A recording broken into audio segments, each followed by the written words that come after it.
I gotta hang out with you more often. You called me eloquent. You give me all these. I'm feeling really good, getting ready to go into camp. Man, you got my self-esteem boosting right now. So thank you very much. Hello, welcome to Always College Football. Today is Tuesday, August 2nd. We are just a couple days away from the Hall of Fame game getting kicked off, which is the first actual football game of the 2022 season. So yes, count me as one of the crazies that will be all in from Canton, Ohio on Thursday evening. I'm Greg McElroy. Along with me as always, Mark Kubiak. We appreciate you being with us from wherever it is you're getting the show, whether it's on Apple Podcast, on Spotify, or if you're here with us on the ESPN YouTube channel. We really appreciate you being with us. Please like, rate, and subscribe. It helps us out. It helps the show out. And also let us know in the comments if there's something you'd like us to improve upon. Let us know. We want to get better. We want to tailor the content to you. We have a great game plan here for you today as we're going to have a terrific visit with Kalani Sitake, the head coach of BYU. What a job he's done. What a program he's built the last couple years. And we're going to talk a little bit about the bigger picture. What is it like to be an independent in college football? Is it that bad? We'll discuss it.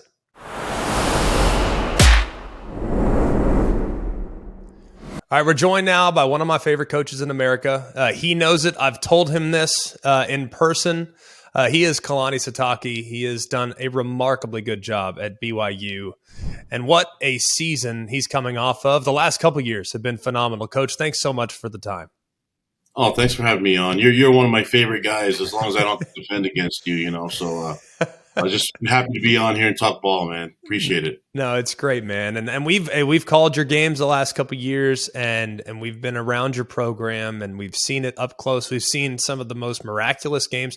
I still will never forget the game against Tennessee a couple of years ago, where it was 3rd and 18. You guys were backed up, and somehow Zach Wilson, no one at this point knew who Zach Wilson was, by the way, throws a strike downfield to tie the game and go to overtime, where you guys inevitably went on the road at Neyland. It was like one of the more remarkable things I've ever witnessed with my own two eyes. So was that kind of the moment, I guess, with the program that has kind of took it to new heights, because you followed it up the following week by beating SC, and it was like, all right, they're off and running. They're back. That's for sure. Well, I felt like we've had spots where we were, going into independence, we had a difficult schedule, started out with P5 games from the very beginning. And there's some tough lessons to learn, and I don't know if you learn those lessons unless you just go play the schedule. And going to Wisconsin and playing them, on the road, going 2 time zones away and playing teams on their home turf. It's not all ideal, but when I was looking to get the job, I looked at the schedule. I'm like, yeah, let's go, man. This is the type of schedule that I wish I played when I was at BYU back in the day, and for our guys to take it head on and to be excited about the opportunities. I wanted them to be focused on learning and getting.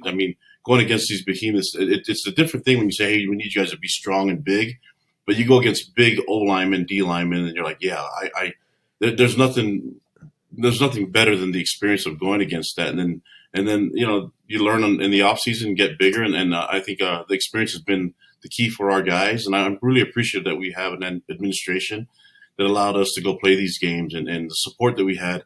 You mentioned Tennessee. We had a bunch of fans there, and our fans show up wherever we travel. And so the fact that we have that support helps us throughout the entire course of our independence. And going into this last year, we're going to count on that, and definitely going into the next conference that we're headed to, the Big 12. Yeah, we'll get to the Big 12 in a minute, but a lot of people have said that being an independent no longer makes sense. See, to me, and we're going to talk about it a little later on the pod, to me, you guys have done what is the ultimate goal. 1, you've given your kids a great experience. 2, you've given your fans a great experience by getting to go to different places and play in different regions of the country. So what would you say has been the benefit of your independence since 2011? And what do you think your fans would say about the experiences that they've had, having gone to all these different places and seen all these different venues? I think you hit on it earlier when you mentioned that we were able to play in different venues and different places. To go to the East Coast and play a team from the mountains, they usually wouldn't schedule that as a conference game or even a non-conference game. And so for us, it's not ideal to go travel two time zones, but we had no problem with it. We adjusted, and we they gave us the freedom to do a lot of things. I think the key was, you look at COVID and how we dealt with the COVID schedule. The independence allowed. I mean, this is Tom Homo's baby, so our athletic director, his leadership's been amazing since I've been here. Going on my 7th year now with him, and it's been amazing to see him organize our schedule, get us in a position to be in the Big 12, and definitely have a schedule that we're going to enjoy from last year and then another one this year. But that COVID year, it gave us the freedom to operate independent and schedule these games and actually have a full slate of games that other people were struggling to get games going, and that's because we were given that freedom to act and basically be on our own and schedule those games on our own. We didn't need to go to a third party or host it to approve of it, and that in turn allowed us to get into the Big 12 a lot easier and with an easier transition. So the leadership from our administration, from our president or vice president, and definitely our athletic director allowed that to happen.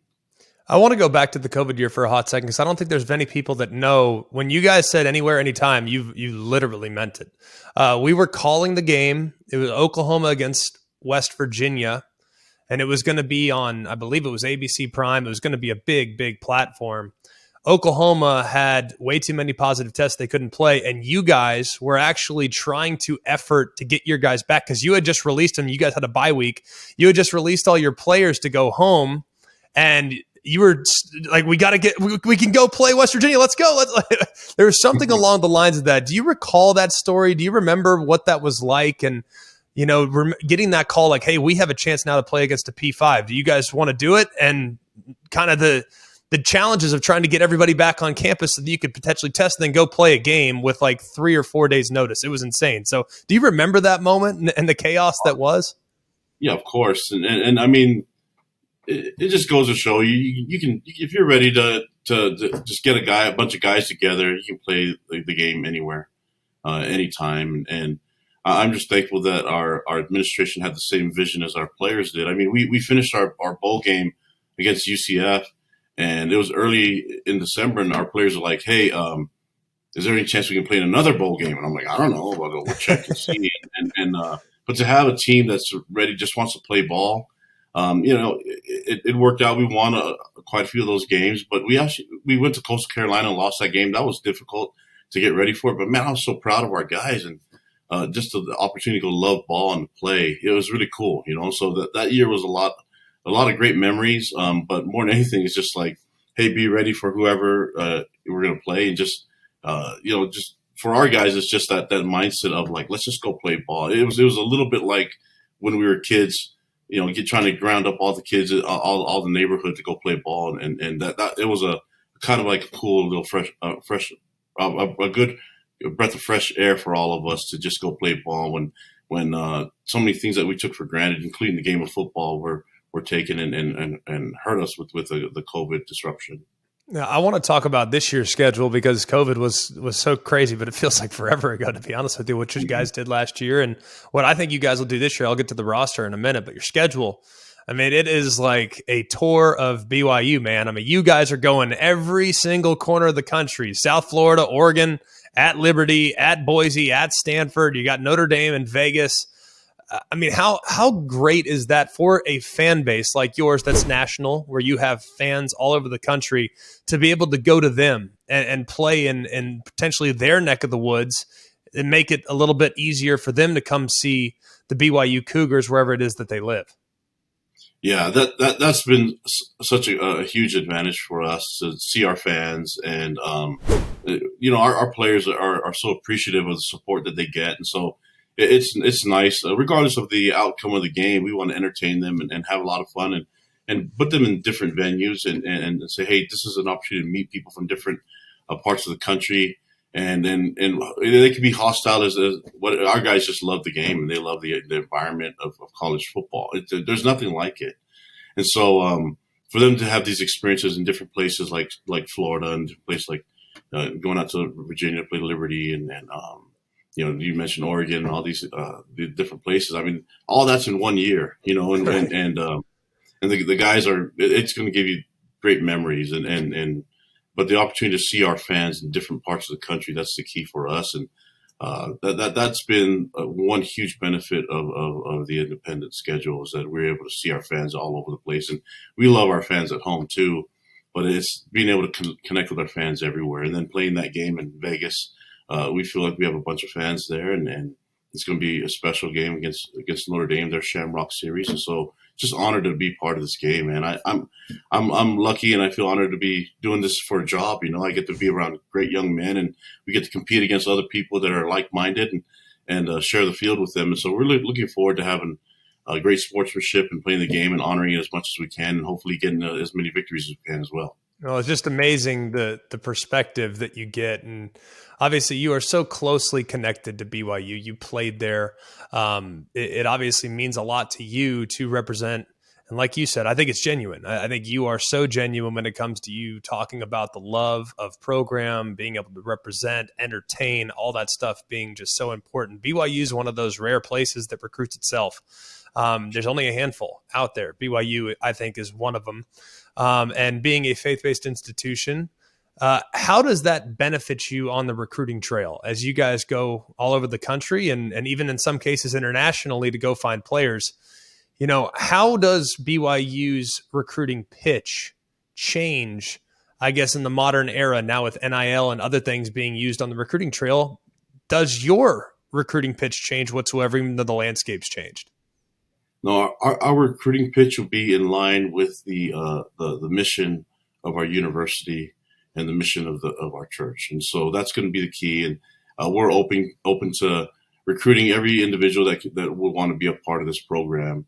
Obviously, we're a faith-based institution, like you said yourself, and we're excited about that and the opportunity that we have to go and show everybody our Christian values and.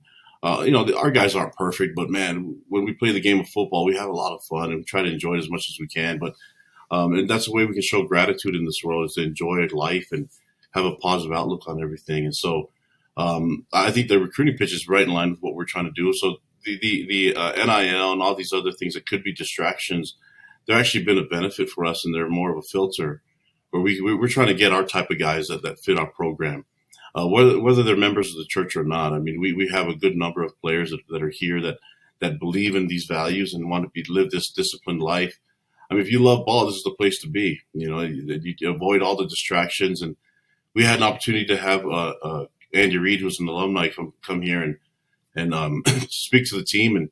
And he talked about avoiding distractions and how we're set up in the right place to just play ball and be the best versions of ourselves in college. And that's what we're trying to focus on. And there's that rings in a lot of recruits' ears, and they want to be in this environment. And so those are the guys that we're trying to reach out to. And the fact that you're getting a lot of recognition. A lot of people didn't know about us, and we're having people look us up now more because of the invite to the Big 12 and things like that. It's opening the doors a little bit more to what we're about, and we're seeing a change in that aspect. But we need to make sure that the players that are coming here are going to promote the brand, promote the mission of the church and the mission of the university, which falls right in line with the culture and the mission of our team.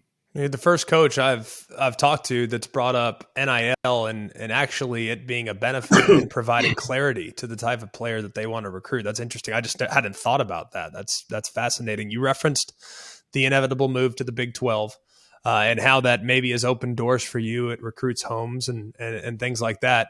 How has the response changed with the Big 12 move? Because I've asked Dana Holgerson this at Houston. I've asked Luke Fickell this at Cincinnati, and they both say it's completely different animal. BYU is a little bit different than those two because you guys have always recruited at a fairly high level. So I guess how have you noticed a difference knowing that the Big 12 move is looming?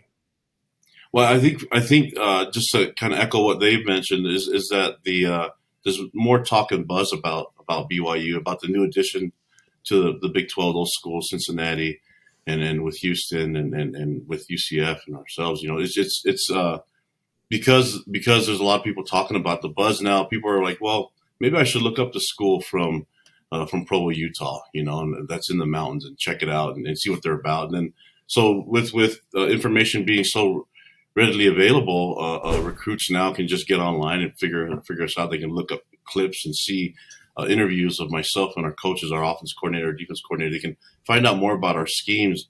And so you already get recruits that are recruiting you, but they also know more about you. You're not having to do the sales pitch of where you've been and what you've done in the past and what your identity of a coaching staff is. These kids are really smart, and they turn to the information that's provided to them, and they look it up, and it's been amazing. I don't know. I mean, I think that the invite to the Big 12 has made that a lot easier for people to talk about us and look us up. But also, it's just the technology. It's so advanced that these young people are just, that's how they function. They look things up and they read about it, and they realize, hey, you know what? There's people that we're recruiting that already heard me speak on interviews and different platforms. And when they get to me, they're like, oh, yeah, and they're referencing those things. Like, yeah, Coach, when you talked about this with your culture and all that, and I'm sitting going, whoa, this is unique. And that makes recruiting a lot more fun for me, because you can see the people that are engaged. And I think this generation probably gets a bad rap. You know, when we were younger, it's like a lot of the our grandparents and parents talked about how we had it easy. And so if you're complaining about the generation from before, then it's a bad sign that you're getting old and you're having a hard time adapting. But these young people are special, and it's an honor for me to be around them, to see how they're different than our generation, but also to see how resilient they are too, and how bright and innovative they are, and to apply that to a team, and to a culture, and to a program. It's been really fun. It's an honor for me to do it. Now, I want to ask you about this year's team, Coach. You bring back a lot, and you had a great year last year. I know it didn't end the way you wanted it to end, but after the performance of last year, really the last 2 years, and just seeing what you're capable of, knowing that you have so many pieces back, how do you continue to build? Obviously, once you start to have success like this, complacency becomes a real thing. How do you continue to build around Jaren Hall, your quarterback, and around the talented pieces you bring back at wide receiver, and around that super experienced defense that you have at all three levels? So how do you continue to build, and how do you keep them sharp and keep them running hot throughout fall camp and the monotony of fall camp? Yeah, we mentioned, we have a saying talking about our culture. We define our culture as a culture of love and learn, and so we're built around opportunities to learn. I want our guys to be excited of opportunities to learn. And sometimes everybody thinks learning has to be a positive experience.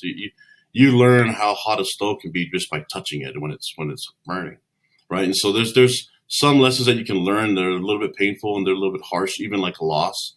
But if you're not taking advantage of the loss and learning the lessons from it, then all it becomes is that you're focused on your feelings on how the loss feels, rather than actually the lessons that are to be learned. And so even when you win a game, sometimes you overlook some of the mistakes because you like the end result was in your favor. And so my focus and our coaching staff's focus is to get, hey, what can we do to maximize the opportunity for us to learn, to apply the growth mindset in our program, have our guys be innovative, have them feel like they have mastery and a connection to the coaches, that they can feel like they can go to a coach and talk and give some insight.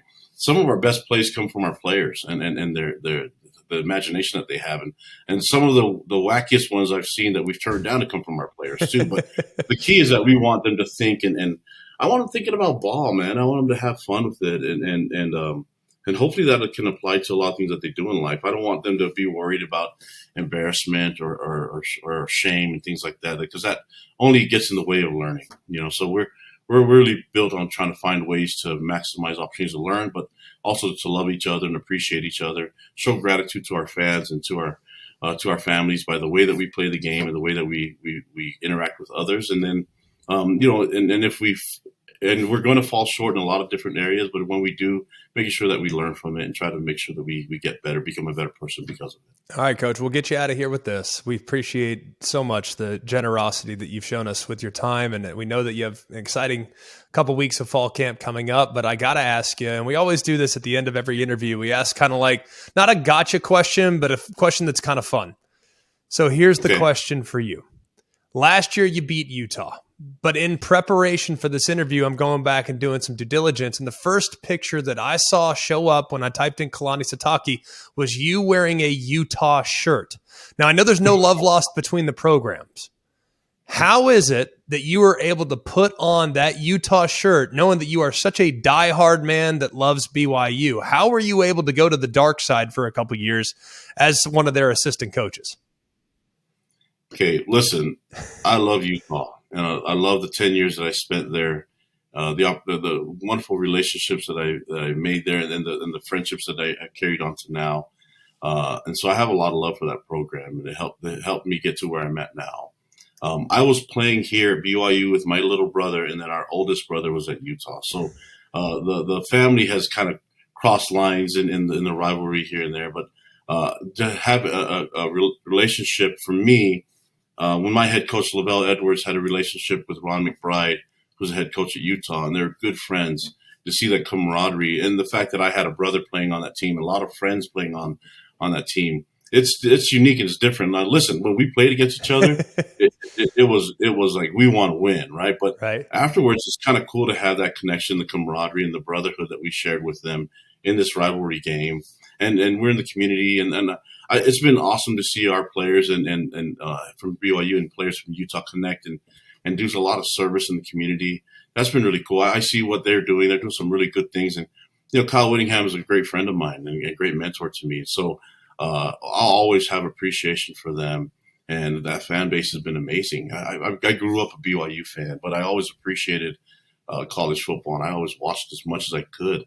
Every program that played, I'll watch any game. Even to this day, I'll try to watch as many games as I can on a Saturday, And so, yeah, it was a little different for people to understand, but man, that it doesn't take away from the rivalry. I think it adds to it. You have a lot of households that are kind of split, that are cheer for one or the other. But I think there's a good way to do things. You probably wouldn't understand this being an Alabama man, right? In the South Lake Carroll background.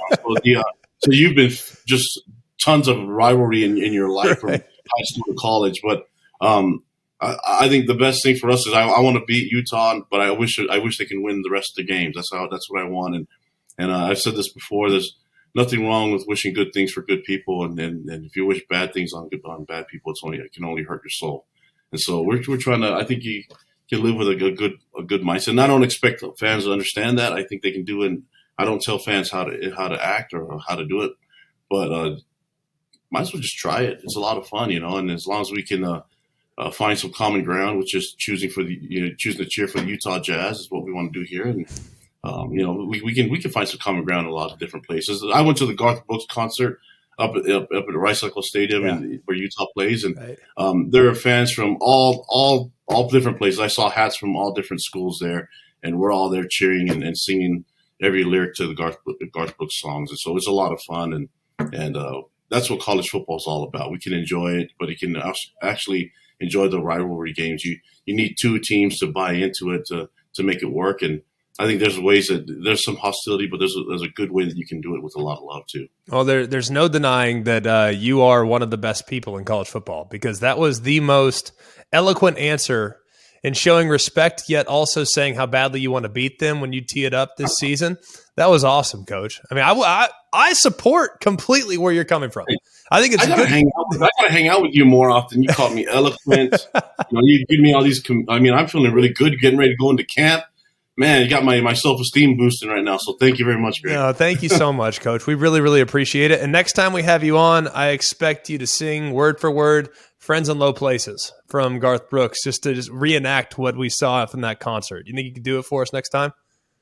Hey, I'm about trying. I'm not worried about it. I'll make a fool of myself. Have you seen my dance moves? They're not good. If you ask me to dance or sing, I'll do it just because it'll bring some smiles to people's faces, but don't expect it to be any good. No, I think you're not giving yourself enough credit, Coach. We so appreciate the time. Have a great fall camp. Have a great season. We look forward to seeing you soon. Appreciate it, guys. Thanks. All right. Thanks so much, Coach. All right, what a great interview with Kalani Sitake. He's one of my favorite coaches in America. I've been outspoken about that for years. After calling back-to-back games of his, like we referenced, we called the game at Tennessee that was absolutely phenomenal.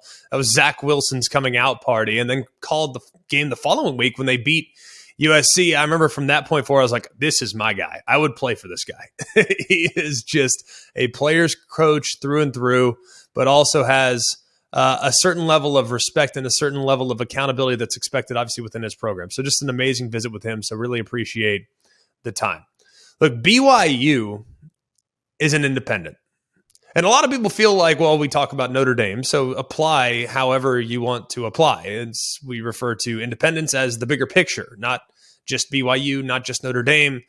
I'm talking about independence more in a bigger picture sense, because we get the sense now, at least it seems this way, in college sports, like if you're not in a conference, you might as well just quit.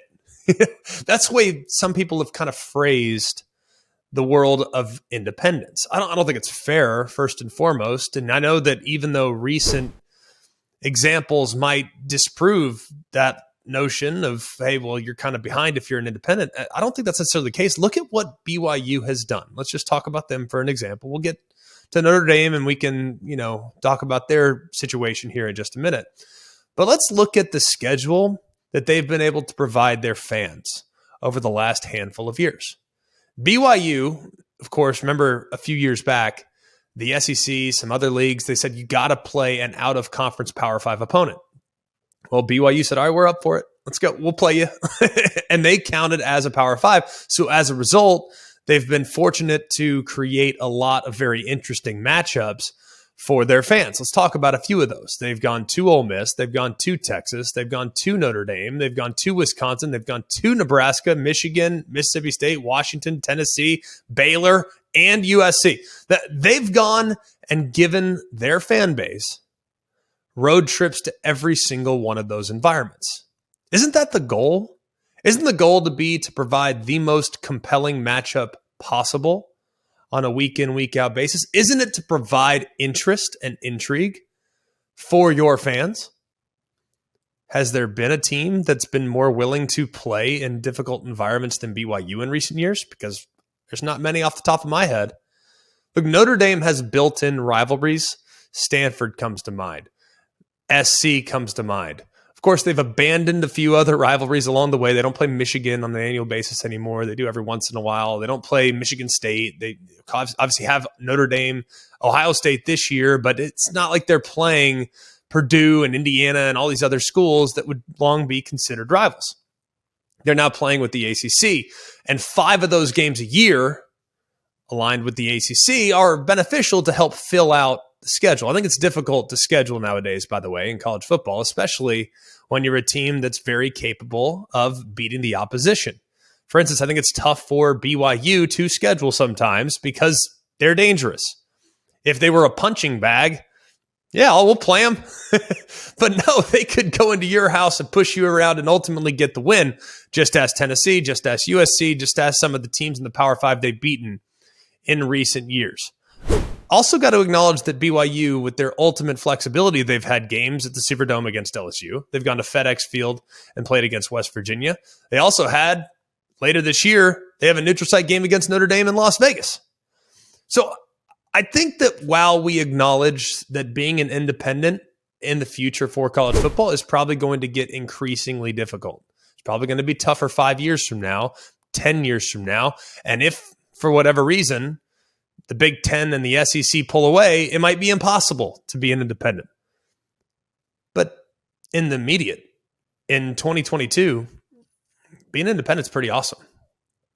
BYU, I know, will be aligning with the Big 12 here sooner than later. I get that. So they are abandoning their independence.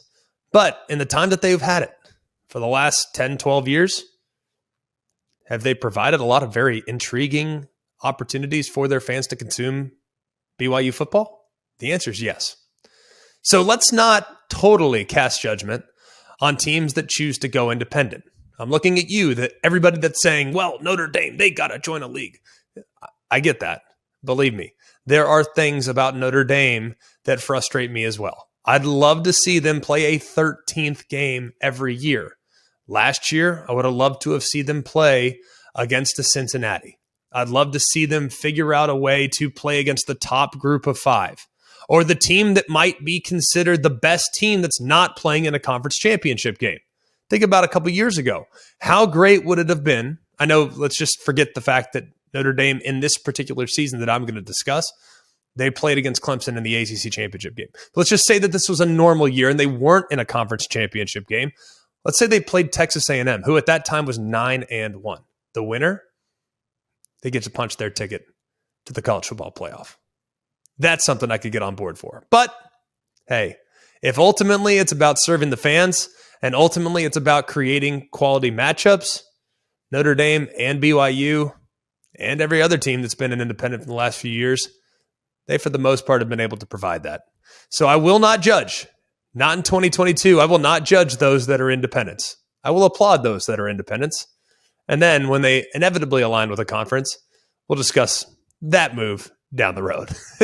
For all of us here at Always College Football, remember, the college football season is upon us. It is never going to close here at Always College Football. We appreciate you being with us. Please like, rate, and subscribe, whether it be on the ESPN YouTube channel, on Apple Podcasts, or on Spotify. If you do all those things, like, rate, and subscribe, it helps us out, helps the show out. You can interact with the show on social media, both on Instagram and on Twitter at AlwaysCFB. And then you can hit up the show via email at alwayscollegefootball@gmail.com. So we appreciate the interactions that we'll have together. For all of us here at Always College Football, for Mark Kubiak, I'm Greg McElroy. We hope you have a wonderful day. And remember, it's always college football.